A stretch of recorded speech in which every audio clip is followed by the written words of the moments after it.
السلام علیکم friends, welcome back.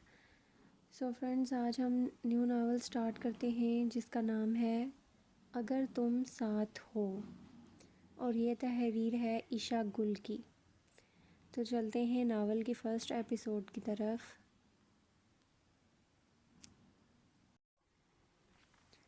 وہ روڈ پر واک کرتے ہوئے گھر جا رہی تھی۔ اپنے خیالوں میں چلتے چلتے اس کو خبر نہیں ہوئی کہ کوئی گاڑی اس کے پاس سے آگے جا کر ریورس ہو کر اس کے پاس آ کر رکی تھی۔ وہ پھر بھی چلتی جا رہی تھی۔ گاڑی والے نے اس کو پاگل سمجھ کر اب کی بار ہارن دیا، جس کی آواز سے خوابوں کی دنیا سے وہ واپس حقیقت میں آئی۔ لیکن اس نے گاڑی کی طرف نہیں دیکھا تھا، چلنے کی سپیڈ میں تیزی کر دی۔ یونیورسٹی سے اس کے گھر کا راستہ 45 منٹ کی واک پہ تھا، جو وہ روزانہ طے کرتی تھی۔ ابھی اس کی کلاسز شروع ہوئی تھیں، یونی کی بسیں تھیں، لیکن اس نے صاف انکار کر دیا تھا کہ جب یونی گھر سے پاس ہے تو پھر کیوں بس لگوائی جائے۔ کچھ قدم تیز چلنے سے اس کا سانس پھول گیا تھا، لیکن گاڑی ابھی بھی ساتھ ساتھ چل رہی تھی۔ پھر گاڑی رکی اور گاڑی والے نے اس کو آواز دی، جس کو سن کے وہ رکنے پہ مجبور ہو گئی۔ اس نے آواز دینے والے کو پلٹ کر دیکھا۔ سامنے والا پیاری سی مسکراہٹ لیے اس کو ہی دیکھ رہا تھا، اس کی بات سے بے خبر کہ اس وقت اس کی اسمائل سامنے والے کو زہر لگ رہی ہے۔ کیا تمہیں کوئی لینے نہیں آیا؟ پیاری سی اسمائل والے نے اس سے پوچھا۔ میں واک کر کے گھر جاتی ہوں، پھولی ہوئی سانس کو نارمل کرتے ہوئے اس نے جواب دیا۔ اوہ ریئلی، بٹ وائی؟ ایک اور سوال آیا تھا پیاری سی اسمائل کے ساتھ۔ میری مرضی، تم اپنا راستہ ناپو۔ یہ جواب وہ بس اپنے دل میں ہی دے پائی تھی۔ وہ ایکچولی میرا گھر پاس میں ہی ہے، اس لیے۔ اس کے جواب پر اسمائل والے نے اپنے آس پاس کی سائڈ پر نظریں گھمائیں، لیکن وہاں کوئی گھر نہیں تھا۔ لیکن آگے فارم ہاؤس تھے۔ جس روڈ پر وہ اس وقت کھڑے تھے، اس روڈ کی دوسری طرف آگے چل کر مارکیٹ تھی۔ اسمائل والے نے حیرت سے اس کو دیکھا تھا، جیسے پوچھ رہا ہو،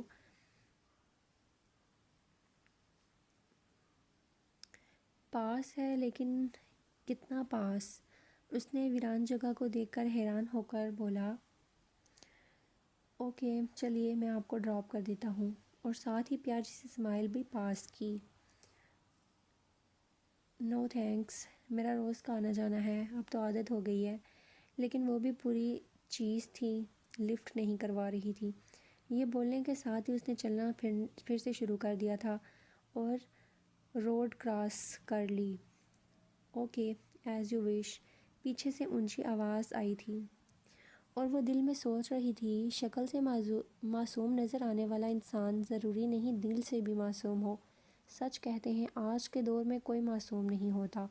ابھی یہی سوچ کر چلتے چلتے وہ مارکیٹ تک آئی تھی کہ سامنے روڈ پہ فارم ہاؤس کے باہر اس نے وہی گاڑی کھڑی دیکھی۔ دل کی دھڑکنیں تیز ہوئی تھی اور ساتھ ہی نظر کا زاویہ بدلا تھا کہ کہیں گاڑی میں بیٹھا ہوا انسان پھر سے اس کو آواز نہ دے۔ کافی آگے آنے کے بعد جب آواز نہ آئی، دل میں کہیں سکون ملا۔ لیکن یہ پھر اپنی گاڑی یہاں کیوں کھڑی کر کے ویٹ کر رہا ہے؟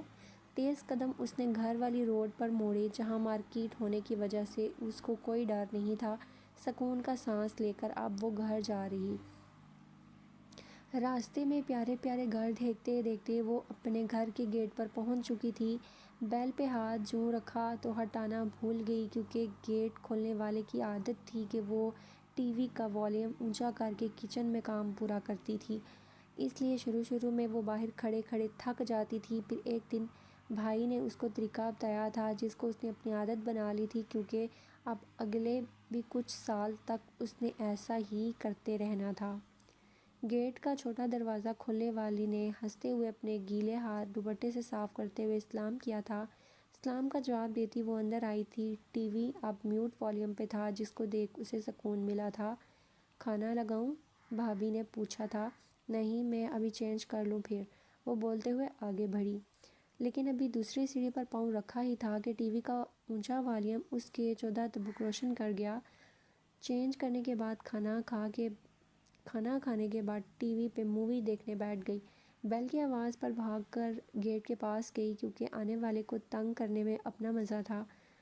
میاؤں میاؤں کی آواز نکالتی وہ گیٹ کے پاس گئی تھی، اور جواب میں بھی اب میاؤں میاؤں کے ساتھ گیٹ بجایا جا رہا تھا۔ ہنستے ہوئے اس نے گیٹ کھولا۔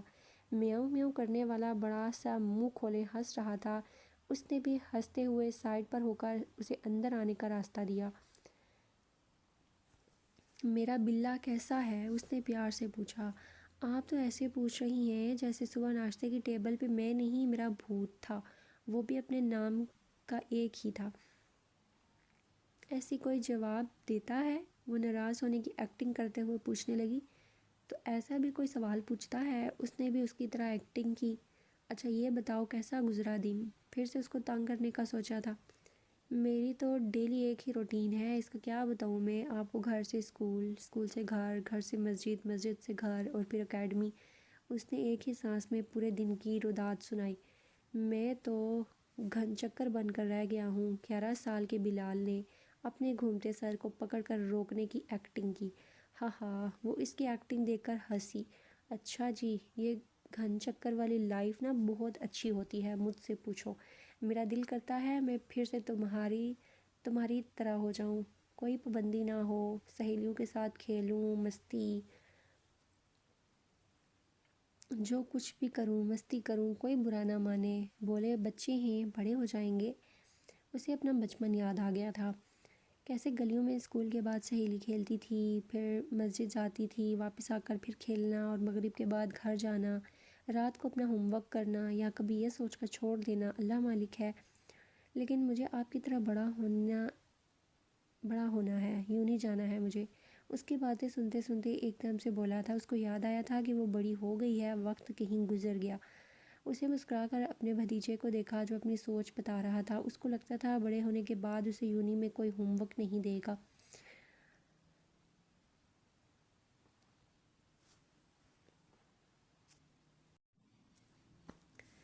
اروبا اروبا رکو، کتنا تیز چلتی ہو تم۔ نور بھاگتی ہوئی اس تک پہنچی تھی۔ اس کے رکنے پر نور اپنی ٹانگوں کی طرف جھکی، لمبے لمبے سانس لیتی سیدھی کھڑی ہوئی۔ کیا ہے، کب سے آوازیں دے رہی ہو تو رک کیوں نہیں رہی تم؟ تو مجھے کس نے بولا پیچھے سے آواز دے؟ تو جانتی بھی ہے میں نہیں رکتی، چل اب۔ اروبا نے اس کو تھوڑا غصے میں جواب دیا تھا۔ ویٹ، کہاں چلنا ہے؟ نور نے بڑی بڑی آنکھیں کھول کر اروبا سے پوچھا۔ جہنم میں۔ اب چل لائبریری چلتے ہیں، اروبا نے آنکھیں چھوٹی کر کے اسے بتایا۔ لائبریری؟ وہ بھی اتنی صبح؟ نہ بابا نہ، مجھے بھوک لگی ہے، کیفے چلیں گے۔ بس اب کی بار نور ضد پر آ گئی تھی لائبریری کا نام سن کے۔ توبہ ہے، تو گھر سے ناشتہ کیوں نہیں کر کے آتی؟ کیونکہ میری وین جس وقت آتی ہے تب میں تیار ہو جاؤں بڑی بات ہے، اور تو مجھے ناشتے کا بول رہی ہے۔ ایک تو سوچا تھا یونی کی لائف انجوائے کروں گی، لیکن یہاں تو کچھ بھی انجوائے کرنے کے لیے نہیں ہے۔ پہلی کلاس صبح 9 بجے ہے، ہائے یہ بھی کوئی بات ہوئی؟ نور رونے کی ایکٹنگ کرتے ہوئے اپنے آپ پر ہونے والے ظلم کا بتا رہی تھی۔ ہاں ہاں، تو آپ کیا کر سکتے ہیں، ویسے میں نے بھی یہی سوچا تھا، لیکن ہونی کو کون ٹال سکتا ہے۔ باتوں باتوں میں وہ کیفے میں آ کر بیٹھ گئی تھیں۔ بیٹھتے ہی نور نے اونچی آواز لگائی تھی۔ انکل 2 پراٹھے اور 2 کپ چائے۔ نور کی حرکت پر روبا نے اس کے ہاتھ پر تھپڑ مارا۔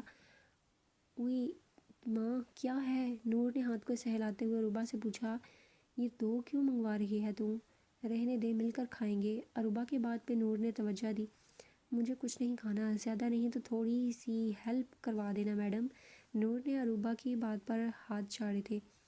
اچھا، دل تو بالکل نہیں تھا، لیکن اب دوستی میں ایسا کرنا پڑتا ہے۔ وہ نور کو دیکھ کر مسکرائی۔